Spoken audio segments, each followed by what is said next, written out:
শিক্ষাগত যোগ্যতার শিথিল করার কোনো প্রশ্নই উঠে না, বরংস শিক্ষাগত যোগ্যতা ধাপে ধাপে ঠিক আছে কিনা এইটা চেক করার জন্য প্রথম এটাকে যাচাই বাছাই করবে ইউনো, তারপরে করবে ডিসি অথবা পৌরসভার জন্য ডিভিশনাল কমিশনার, তারপরে 3টি নাম প্রেরণ করবে বোর্ডে। স্ব বোর্ড যাচাই বাছাই করে উপযুক্ত ব্যক্তি, শিক্ষিত, সমাজসেবী, শিক্ষা অনুরাগী যাচ্ছে কিনা সেইটা আমরা চিন্তা করছি। মন্ত্রণালয় পর্যায়ে অনেক ক্ষেত্রে অনেক শিক্ষা অনুরাগী তাদের বিশেষ অবদান রয়েছে।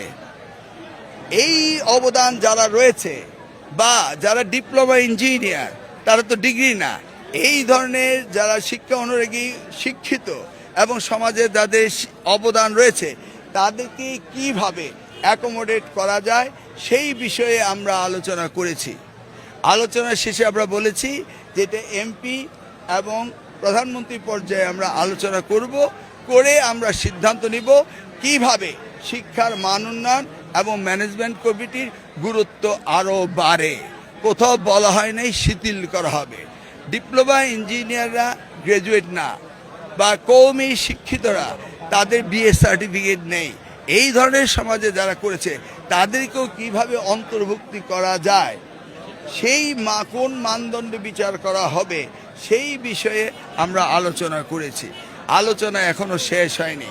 মাননীয় সংসদ সদস্যরাও এই বিষয়ে আমাদেরকে ইনপুট দিবেন। যেমন আজকের মিটিংয়ে আমি কথা বলেছি, এইগুলি হচ্ছে আমাদের চিন্তা চেতনা ভাবনা।